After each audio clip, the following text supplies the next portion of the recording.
coverage you can count on. KOMU 8 News starts now.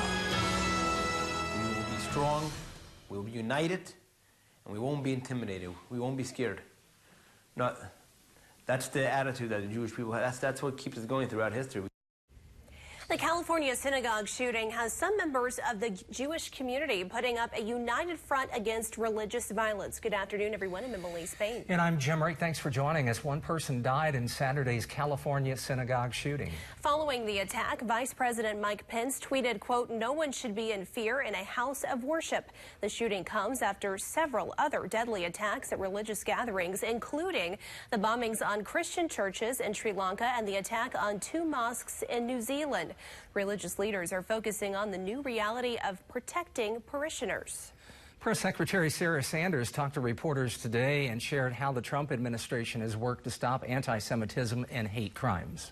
I think one of the most important things we can do is use the bully pulpit of the president and call out this hatred by name, condemn it as the president has done, and will continue to do anytime something like this comes up. Sanders says the president, along with the entire administration, quote, condemns that behavior and racism and bigotry and evil and violence in every form possible. Thousands of miles away, the Jewish community here in Missouri is also feeling the pain. KOMU 8's Kamaria Bray spoke with 2 Jewish leaders in Columbia about how they're moving forward. After a shooting at a synagogue in Pittsburgh in October, one Columbia rabbi is taking security more seriously. But after California's attack, he hopes he never has to use it. Jewish people were like family, so even though it seems like it happened all the way in California, it feels like it hit home. Rabbi Avraham Lapine of the Mizzou Chabad says the Jewish community will stay strong during this tough time. We will be strong, we'll be united, and we won't be intimidated. We won't be scared.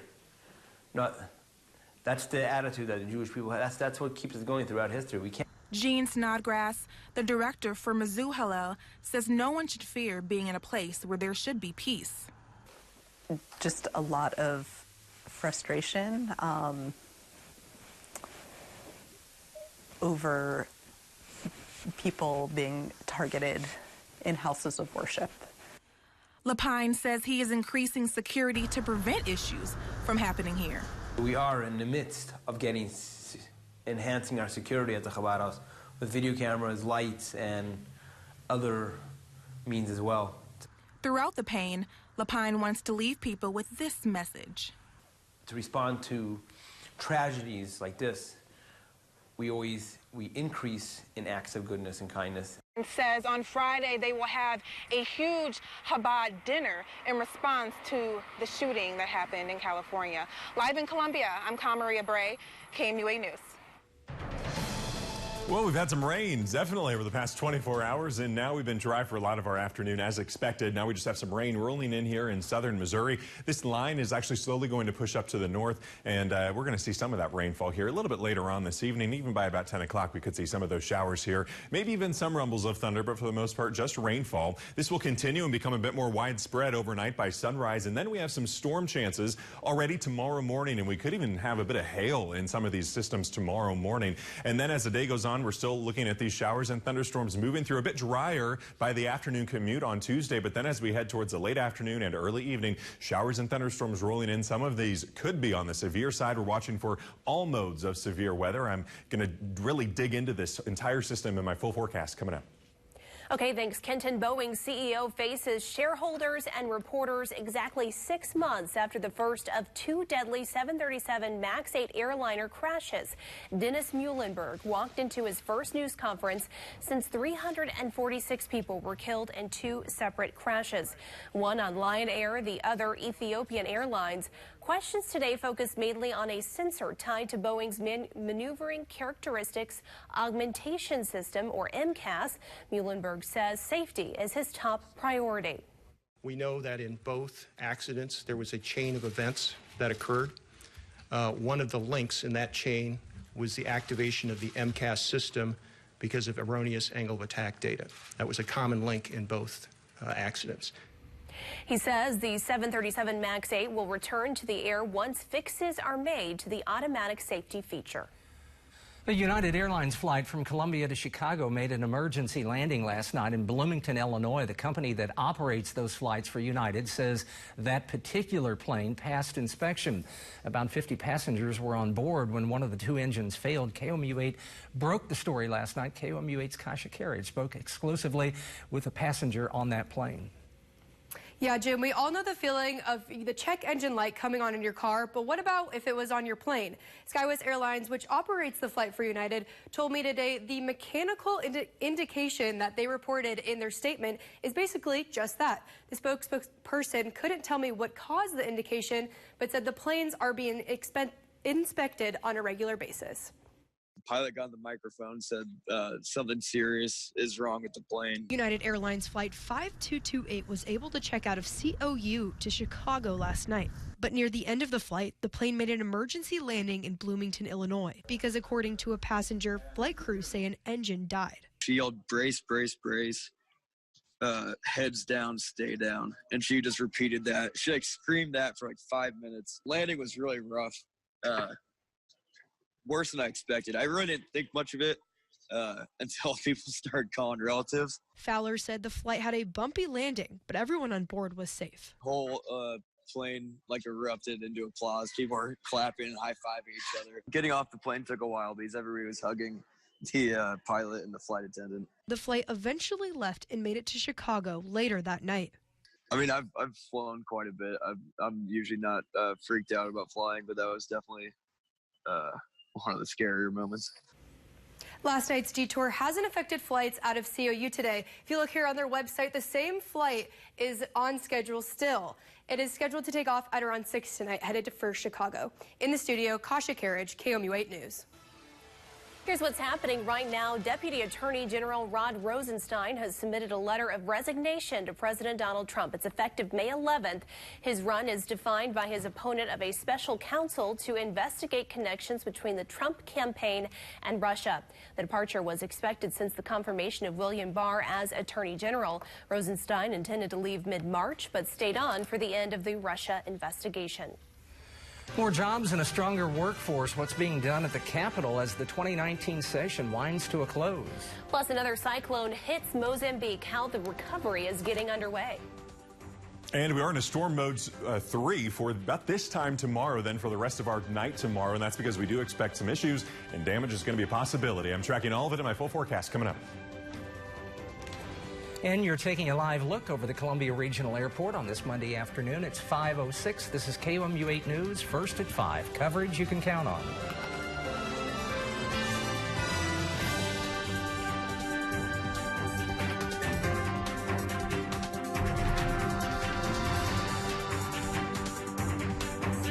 Fight for you. Welcome back. IT jobs are in high demand here in Missouri, and today the state's Workforce Development Committee met to talk about improvements to a job training program. KOMU8's Channing Phillips tells us how the program could help fill some of those open positions.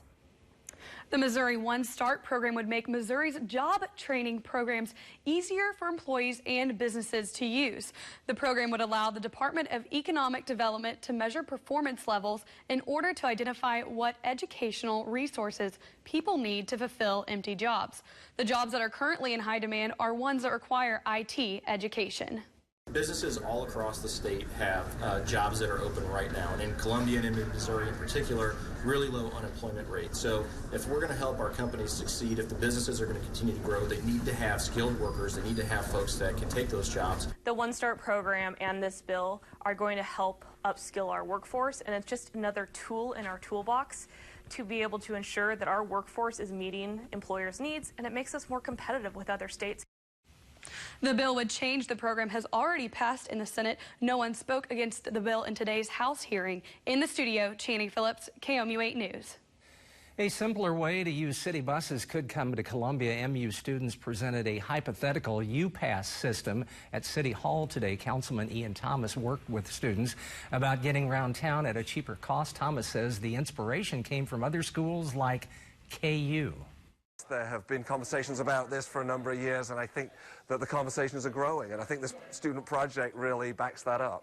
the student ridership numbers in Lawrence, when they first introduced the system, just kept going up and up every year. Students predict a 25% increase in ridership with the new system. Actress Lori Loughlin, her husband, and 15 others pleaded not guilty in connection to a massive college admissions scandal. Loughlin and her husband are charged with 2 counts of conspiracy. Prosecutors say the two paid $500,000 to a fake charity to get their 2 daughters into the University of Southern California. Michael Avenatti, the lawyer that became well known for representing porn actress Stormy Daniels, had an arraignment today in federal court. Avenatti pleaded not guilty to all charges. He is accused of stealing millions of dollars from clients, cheating on his taxes, and lying to investigators. His trial is expected to begin in June. What's going to happen over the next 24 hours is this cold front's going to eventually be a warm front and push back up to the north. That's going to allow some instability to get our thunderstorms going. I'm tracking all of this hour by hour. Don't miss it. It's after the break. A new video released by ISIS media appears to show its leader, Abu Bakr al-Baghdadi. This is the first time he's been seen since he gave a sermon at the Great Mosque in 2014. In the video, he mentions the, quote, battle for Baghouz, which is over, and says jihadists carried out 92 operations in 8 countries. ISIS lost its last town in Syria a little more than a month ago. Emergency food and aid is being delivered to Mozambique and Southeast Africa today after a cyclone ravaged through the country. The death toll from Cyclone Kenneth has increased from 5 to 38. That cyclone arrived on the country's northern coast last week, bringing storm surges and powerful wind gusts. Since its landfall, it has dumped heavy rain in the area, which has caused floods. We are very concerned because the water levels keep rising. It keeps raining since yesterday, and a lot of people have been displaced from their homes because we have more than 3,000 houses that have been destroyed. The disaster is straining resources because the country is still recovering from a cyclone in March. All right, take a look here at our live look over the Sedalia area on our first alert weather cam. Still a lot of cloud cover out there, although some of us did see some sunshine. Helped to warm us up for some of us. We've had a bit of a difference, about 60 degrees up near Macon and Moberly, and then around 70 in Columbia and areas to the south of there. You can see we do have this frontal system just to our south that has some showers and thunderstorms actually moving right along and north of this cold front. And this will continue to head our direction as we head into the next few hours, actually into our evening. We're going to have some of this rain rolling into mid-Missouri. You can see a lot of this state is also under a flash flood watch, and that's through Thursday morning. I'll explain why coming up, but basically multiple rounds of rain and thunderstorms rolling through going to give us a flash flood risk. Also, what's going to happen, this frontal boundary will also lift up, and by about this time tomorrow, it's going to be right in central and north central Missouri. It's going to be as a warm front, and this low pressure system down in Texas is going to snake up right along with it. That's going to all bring in a lot of ingredients we need for the potential for some strong to severe weather. And so just to start this off, I want to just first say we're in a storm mode 3 on a 0 to 5 scale, and that's going to be mainly due to flooding especially. That's, again, a big risk. I just talked about it. That's one of the things we're going to have a lot of issues with, I think. And then also strong winds and large hail possible as some of these thunderstorms roll through late afternoon tomorrow and in the evening. A relatively low tornado threat, but we can't rule it out. The better chance for tornadoes will actually be in western Missouri and actually down in Oklahoma as well. But take a look at this all hour by hour now. Let's track this out again here. Those showers rolling up to the north along I-70 by about 10 p.m. And then overnight it becomes more widespread, as you can see. Even some thunder and lightning possible, but really the better chance will be after sunrise tomorrow morning. Some of these thunderstorms could even be on the strong side, could have some pea-sized hail mixed in with some of this. It'll be the first bout of some stronger storms for our day on Tuesday. Even some still around noon possibly, but then in the afternoon, drying out a little bit, still some passing showers and drizzle, but for the most part a bit drier until we see this next round roll in. By the middle of the afternoon, really after about 2 p.m., we're going to start to watch these form up over into Kansas and western Missouri, and then they're going to head our direction. As they do so, we're still going to have likely enough instability for them to be potentially severe. And again, we're watching for especially some strong to damaging winds and also large hail with some of these. Can't rule out an isolated tornado popping up with some of this as well. And we're, again, looking at some very heavy rainfall, and not just heavy rainfall with a passing storm. It is sustained rain for hours on end. That's where this flooding threat comes in, this flash flooding risk, aerial flood risk as well, of course. I wouldn't be surprised if tomorrow night we did get some flash flood warnings and some aerial flood warnings. Also can't rule out a severe thunderstorm warning or even an isolated tornado warning. So that's all what we're watching for, all modes of severe weather possible tomorrow night. Then into Wednesday morning, again, it's still raining here with some showers continuing on. And so for total rainfall accumulation, looking at quite a bit again because of the sustained rain. This is just an estimate, but some folks could be seeing around 3 inches of total rainfall accumulation. I would say at most we would see up to 3 to 6 inches of total rainfall accumulation with some of that prolonged heavy downpours. It all depends on how that rate of rainfall and how strong that actually is. So we'll keep you updated, but we do have a flash flood watch again in effect for all of us, and that is from tomorrow going through our day on Wednesday and then into early Thursday morning. It exits on 7 a.m. on Thursdays when that is set to expire at this point. Then as we head into our, again, that's Tuesday here. Then as we head into our Wednesday, we are expecting a bit more of rainfall to roll in, and that will continue on our Thursday too, finally pushing out on Friday. So 57 for our low temperature tonight with these passing showers and thunderstorms. Non-severe tonight, but then tomorrow morning, again after sunrise, we could have some on the stronger side, could have some pea-sized hail there. 72 for our high temperature with that increased risk for severe weather as you head into the evening and overnight hours. We're at 74 on Wednesday, 68 on Thursday. Again, rain continues through much of this week. Much more isolated though by Friday. Dry on Saturday, more rain on Sunday. Ahead for us, I'm with police on alert outside a synagogue. Houses of worship under a watchful eye after violence strikes several communities of faith. Also an NBC News investigation, what you need to know about the popular home repair app, Home Advisors, tonight. Welcome back. The number of measles cases in the United States has hit a 25-year record. The CDC says there are now 704 measles cases across the United States. The new numbers come days after the CDC confirmed the U.S. has reached the highest number of measles cases since it was declared eliminated at one point back in 2000. 71% of the confirmed cases are patients who were not vaccinated. A new study is shedding light on how pregnant women use tobacco. Researchers studied 3 years of data involving 28,000 women. Pregnant women were less likely to smoke than women who were not pregnant, but there was no difference in usage when it came to e-cigarettes. Experts say more research is still needed to understand the changing patterns. At nearly 70 years old and just over 120 pounds, an Arkansas woman is breaking the granny stereotype. Sherry Mobley turns 70 in July, deadlifting 305 pounds, setting records in her class and division, lifting to offset osteoporosis. She weighs 123 pounds. And she says she couldn't sit around to do normal granny things. Good for her. She says she wants to be able to do 205 squats by October. We'll be right back. Coming up tomorrow on KOMU 8 News Today. Severe weather could be possible on Tuesday evening. We'll have the details on what we could see and the timing of those thunderstorms. Go Como bus route changes are coming next week, and look what transit authorities are doing beginning tomorrow. Plus, the League of Women Voters are hosting a program that shows how companion animals can help physical and mental health. Great days begin with great mornings. KOMU 8 News Today. Coverage you can count. Welcome back. United Airlines flight from Columbia to Chicago made an emergency landing last night in Bloomington, Illinois. KOMU 8 broke the story last night. Our Kasha Carriage is here in the studio. She spoke exclusively with a passenger on the plane. Kasha? We all know the feeling of your check engine light coming on in your car, but what about if that was on your plane? SkyWest Airlines, which operates for the flight for United, told me the mechanical indication they reported is basically just that. The spokesperson couldn't say what caused that indication, but said the planes are inspected on a regular basis. A passenger said the flight had a bumpy landing, but everyone on board was safe.